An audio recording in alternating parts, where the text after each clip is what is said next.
Hey everybody, Nick here, and today I wanted to do a collection update showing off sort of what's in my permanent collection these days in terms of knives, pens, and watches. As well as, show off how I'm carrying, how I'm storing my EDC gear lately. So previously, aside from the stuff that I keep in the safe when I'm not, filming a video like this, I used to have just a little bit of Kaizen foam in my bedside drawer. The thing is, I'm a bit of an EDC hoarder, let's just be real here. And my collection has grown a little bit of late, and so I wanted to get something that would kind of organize all of my EDC stuff in one place.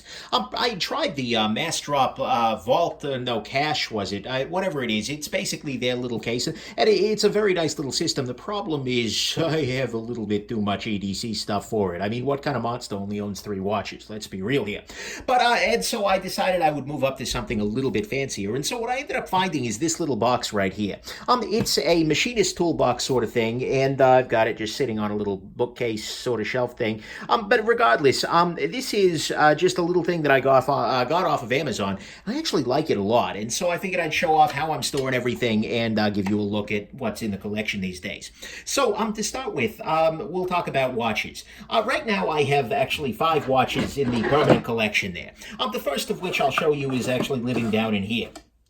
It's this little guy. This is the Citizen BM 8180. I still like this watch just a lot, just because it's a really nice travel option. It's a little bit dressed down relative to a lot of the stuff, and frankly, it's reliable. It's nice. It's a good little piece. And so at the moment, I only have 4 slots out. If I end up with another one, I'll probably do another round here. But so yeah, there's that. Next up is, of course, the Casio Oceanus. This is going to be a much less interesting watch if there comes a point where they do turn off the satellite broadcast. Although right now, the radio broadcast, that is, of the time. But right now, that doesn't seem to be a factor. It seems like the budget is going to allow that to keep going, so it's definitely sticking around. And I kind of keep it here both as a watch I wear on occasion, as well as a reference to atomic time, so I can immediately look at my other watches and see if anything's running off. But the thing is, not all my watches go off. This is the Breitling Aerospace. Right now, I've got it actually on a Barton Bands leather strap, and then I've added a deployant buckle that was actually given me by my buddy Chris, and I like it a lot in that state. I love the rubber buckle as well, or rubber band, but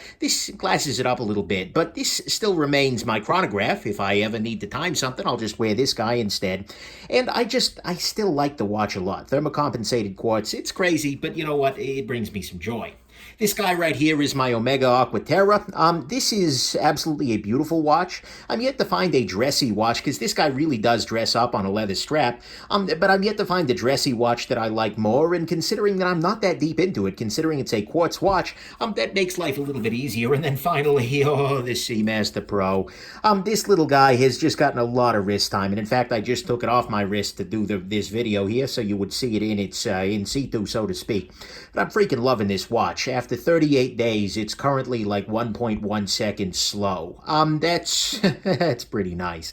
But so anyways, these are my 5 main watches there. I've got a couple other ones that I keep around for review, like the Casio F108, that kind of thing. But really, those aren't the ones that would be on my wrist, and on any given day, it's going to be one of those guys. And lately, most often, it's been this one. Now we can move on to pocket knives. And so I have, right up here in a place of honor, so to speak, is the Grimsmo Norseman. This remains a wonderful knife here, and although it's not one that I'm carrying all that crazy often, just because it's a little bit big for my life, it is a very, very nice piece, and it's one that I enjoy carrying when I do, and it's one I enjoy just flipping and looking at, frankly. I find it very attractive. I know that's not universally, agreed upon, but it's a thing. Spyderco Dragonfly, I've talked about many times. It's a really nice knife, and especially in the pack of wood here, it's a beautiful thing, and it's a very unassuming knife, and it still finds its way into my pocket for travel, that kind of thing. Spyderco Delica, here again in the pack of wood, just love very much. However, actually, the knife that gets more pocket time than the Delica is this little guy. This is the FRN Chaparral. Chances are, if I'm just going to grab a sort of budget sort of knife, this is the one I'm grabbing lately. And mind you, budget, $90, but still. It's a very nice knife for travel. It's a very nice knife just for everyday carry. It's a great knife for slicing. I find myself reaching for this when there's slicing to be done. It's a really nice piece in that domain. Next we have, oh, the Millet. This is the Millet Torrent, full damage steel guy. Still love this knife a lot. I do carry it on occasion, just when I feel fancy, because, oh my God, do I like this thing. It's insane at some level, I'll give you that any day of the week, but I do like it. It's beautiful, beautiful, beautiful. So there you go. Next thing, here we have the Neutron, TRM Neutron. This guy is unquestionably a part of my collection and is a very, very strong contender for just like if there's a day when I don't know what to carry. The Neutron is a pretty solid choice. I'm a big fan of it in that domain. There's a reason it is. Let's put it this way. I'm very enamored with it for this year. I'm not going to spoil anything in case I release this before my knives are the... damn it, I just spoiled things. All right, okay, I'll hold on to this one for then. But either way, it's my knife of the year for damn good reason, and it's found its way into the collection. This is a small Shabazz Doppler pattern. I don't know that this is going to stick around forever, but I knew that I wanted to pick up a small Shabazz in the acoustical Doppler pattern before they sold out, because otherwise, damn it, I'm an acoustician. I mean, that's kind of that's my field, that's my love. And so if I didn't get one of these guys before they went away, I'd be pissed at myself. So I just went ahead and picked one up, and I'm trying to see if the small Shabazz does appeal to me after more time, more, I guess, refinement, or whether it's just going to keep driving me crazy. Chris Reeve tie lock. This is a knife that I do carry on occasion. I've got a Shabazz clip on it. But honestly, and when I do, I like it a lot. It's just, yeah, it's great. And every time I think about selling it, it's like, no, I think I'll hold on to it because it's now discontinued, which brings me a lot of sadness, etc. This one was sort of a dark horse. This is the Quiet Carry IQ. Little tiny knife. Oh. There we go. Little tiny knife. And I liked it very, very much in its original iteration, that is. Sorry, this is a weird angle here to hold at. But in the original iteration, it was VG10. And now you can see they made a version in L Max. Oh, L, yes. And so this is actually a very nice little choice for a small, unassuming pocket sort of carry knife. And so I found it in my pocket on a fairly regular basis. Well, okay, not a regular basis. Nothing's a regular basis for me because I'm always carrying stuff for review. So there you go. This knife, this is the Chris Reeve knives from Nandi. Oh, man. As many of you may recall, and I put a nice little KME edge on it here recently. As many of you may recall, this has a beautiful story. A bunch of viewers banded together to get this for me. As a result, this is never for sale. This is a knife I will treasure until the day that I die, at which point I will stop treasuring it only because I will be unable to treasure anything because I'll be dead. But nevertheless, that is a very, very nice little piece here. It does get some pocket time, and especially for like a monumental day. It honestly, it reminds me the people who wish me well. That's a beautiful thing. And because in many ways my knife collecting and my EDC collecting in general has been sort of on my own. It's not like I have, stuff that was handed down to me from my, father, etc. This is, in many ways, what kind of passes for my familial knife. That's a weird thing for me to say, but yeah, okay, not crying, moving on. Spyderco's Leash Bowie. This is a beautiful knife. I love this freaking knife. There is a lot of joy to be found here. It is not, however, a $500 knife. Damn it, secondary market, get it together. I keep hoping Spyderco's going to drop the Swish Bowie 2, Swish Bowie 2, Electric Boogaloo, but they haven't, and that's sad. Spidey Chef has snuck back into the collection. Beautiful, beautiful thing. I sold my original one to Frankie and Bird. I regret that deeply, so I got another one, and I still like it a lot. It has found pocket time. Again, nothing's regular, but this is a very easy knife to throw in my pocket and bringing me some joy. This here is the Hindra Half Track. Now, of all of the knives that you're seeing right here, this is probably the one that's most likely to get kicked out of my collection at some point in time. I like it a great deal. It's a really, really nice piece, and frankly, it's the first Hindra that I'm just like, yeah. But there's a lot of joy to it, and in many ways, it's great. But at the same time, like I said, this has a more precarious position here than elsewhere, just because it is a very chubby knife, and it's not as great for slicey sorts of tasks. But this thing is, I still like it a lot. It still fits very nicely into my life. And so for the moment, it's definitely hanging around here. Bose Blade Smoke. They're becoming more available now, thank God. Beautiful freaking thing. Absolutely love this freaking knife. There's a lot of joy to it. If you ever have the chance, go ahead and pick one up. This one caught me off guard. So technically, I get a little bit of an issue here. This was sent to me directly by Spyderco. This is the Spyderco Capara, by the way. This is a brand new knife for 2018. This is not a knife that I initially expected to like, and the full review is going to be coming out after this video likely does. But the simple fact is that it turns out I freaking love this knife. It's just really, really good in pretty much every domain, and it's nice to carry. There's just so much to be that's bringing me joy. This was donated by Spyderco, so what I think I'm going to do is instead, because normally I just give things to charity that's donated just to, remove the conflict of interest. What I think I'm going to do instead is donate the Spyderco Techno 2 that I got, that I ended up paying out of my own pocket there, and donate that to charity. That should offset things and make me okay on this, because I do think I'm going to keep this guy around. I like it just a whole bunch, and I think this one's going to stick around. Just as everybody, a whole bunch of people out there saying, Nick, we told you so. Yep, you sure did. So that's the sort of this is the carry lineup. Like, if I'm going to reach in and grab something, it's probably going to be from here, assuming it's not from the stuff that I'm going to be reviewing. There are a couple of things that are left out here that are not, oh, and actually I've got a couple of other things down below, but there are a couple of knives that you've got to find that are not actually present here. Things like the Ontario Rat 1, Rat 2, the Spyderco Delica. Those are not necessarily here because those aren't knives I carry. They're knives I use for review. I do have another drawer down here just because I have a massive freaking problem. Here, let me adjust this down a little bit further here. Beautiful. So, basically, what we've got here is a, of course, the Z Hunter. There's always the Z Hunter, right? Absolutely a beautiful freaking thing. And yeah, in its own emotional sense. But that's definitely in there. This is the Spyderco Dragonfly. Again, I'm probably most days going to end up carrying the Packerwood version, but I've got this one too because I love it. It brings me joy. This right here is the Protec Sprint. This is my token automatic, so to speak. This is the California legal automatic, and it's just a nice knife. I like it a lot, and it's good to have an auto around for the channel when I need to mention one. This is a Spyderco. This is the Man Bug, and I believe this... Oh, no, wait, I've got it wrong. Ladybug, Man Bug right here. And I have both of these. These were gifts from a buddy of mine, and they're just nice to throw in the pocket some days.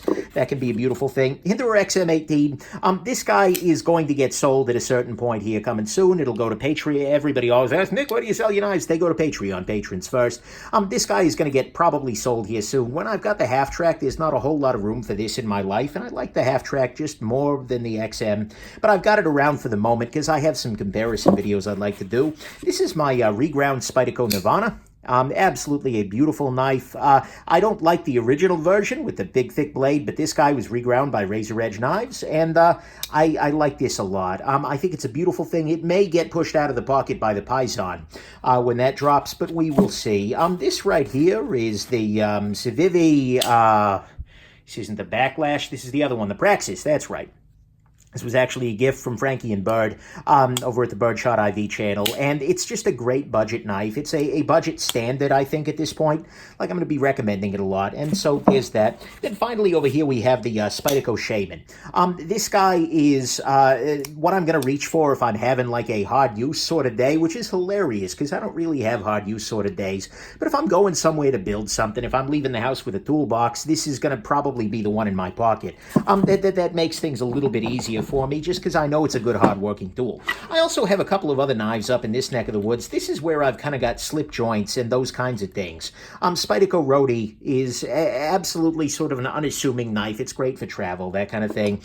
This little guy was actually given to me by a friend of mine. I believe it's by Oda Knives, but this was bought for me at California Custom Knife Show by a friend, and so it's got a sentimental place in my heart. I'd have to carry it in a slip because it's got this big old friction folder thing hanging off the back there. This is the SK Blades Goodfella. Absolutely a beautiful freaking knife. And I had one on the table. I did the review. I did the charitable sale, and then I realized, damn it, I shouldn't have freaking sold that. And so I ended up buying another one and put another edge on it and whatnot. And so, beautiful thing. This little guy is in the permanent collection. This is a Wall Street GC 99. Absolutely gorgeous. This was in my pocket on my wedding day, so it'll always be some sentimental value there. And then this little slip here. This slip was made by K&H Leather, but inside it here, I've got this this guy. This is by J.E. Made Knives, and I believe the review for this is going to go live either before or shortly after this video, and it's absolutely just great. My review was on a plain titanium one, and then I went ahead and I ordered this guy because I like the original one, the plain titanium version, a lot. And I can just carry any of these guys inside this little slip or inside a conventional leather slip along with a pen. In this case, it's a stainless Machine Era Classic pen. And actually, that brings us to the next point, which are pens. So in here, this is the pen drawer. Got myself a Sharpie. It's a good thing. This is the Urban Survival Gear Tie Scribe Bolt. I have another one of those in my pack. I just like that pen a lot. This is the Machine Era Classic. This and the Stainless Steel Brother have been getting most of the pocket time for me lately. Just because, and you can see, it's got a little bit of wear on it. Part of that's from, polishing up and whatnot. But the thing is, it is just great. Because right now I've got in there a set of Levenger refills that were donated to me by a very generous viewer who I don't remember his name. But they fit a G2 kind of thing. But they work great. But I love this guy so much. Just because it's so nice in the pocket. It's so easy to carry, and I can just basically forget that it's there, and I don't even care. Oh, there. Sorry, destroying everything over here. This is the TWSBI Eco stub nib. Still my favorite fountain pen, I think, at this point. Pocket Jotter, of course. This is the Kaweco Lilliput. I'm really having trouble finding days to carry this guy when I've got the Machine Era Classic, or next to it, this little guy. This is the Vision Metal LP5, which is my most compact carry pen and is a nice alternative if I want to do this. But the simple fact is that between the two of these, I've got this guy, which has a refill that's okay for writing, and I've got this guy, which has a refill that's great for writing. Like, this is a great pen if you want to write for an extended period, and this is a pen that's very good to carry, but not so great to write with. Not because of the size or anything, just because of the refill. And so, but those are my everyday carry pens in that little drawer right there. Up top here, I've got a couple of miscellaneous things. I have a thumb drive. I've got a YubiKey. These are great for physical security stuff. Like, for instance, if you want a two-factor login for websites, it's security nerdy, don't mind me. And, of course, Leatherman Squirt sitting up there. Right here, I have an entire drawer devoted to lactase because I am lactose intolerant and I do not promote lactose tolerance. Screw lactose, that is.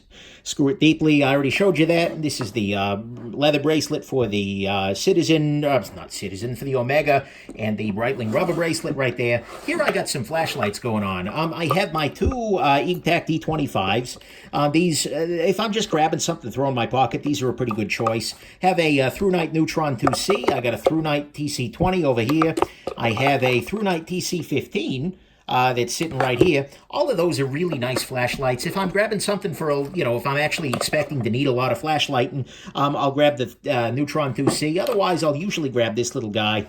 So there's that. And then down here at the bottom, I have a selection of EDC hanks, including this one that was bought to me from my buddy Chuck. Look at this. This is EDC Gearhouse is a company, but it's freaking gems. And then there's this one too. This was a beautiful little gift. Thank you, Chuck, and well done, EDC Gearhouse, for sending this guy, for selling it to him, for him to send it to me. Then I got a couple of belt sheets down here. So, yeah, there you go. That's my basic EDC box. That's what is, and then, overnight, I will, pull this out, and I'll just set, like, wallet and stuff down there. But, nevertheless, that's kind of how I've got things organized. And like I said, a lot of this stuff lives in the safe most of the time, but it's a really nice kind of place to keep everything unified. I can lock everything up. There's no actual hasp or anything like that, or a locking, hole or something. But nevertheless, it's all there. And, yeah, I hope this is... Oh, and then down below, I've got some packs. There's my nutsack. Oh, God. Yeah, down there is my nutsack, guys. No, that is the nutsack Satchel Pro... no, that's the Sack Daddy, and then there's the Muy Grande underneath it. And then when I'm not using it, my GoRuck GR1 lives on the bottom shelf down there. And this is a ratty-ass kitchen stand thing from IKEA. So anyways, there you go. And those are a bunch of books over there. Hey, Brothers Karamazov. Good book. Anyways, hope this has been interesting to you, and have yourselves just an absolutely wonderful rest of your day. Bye now.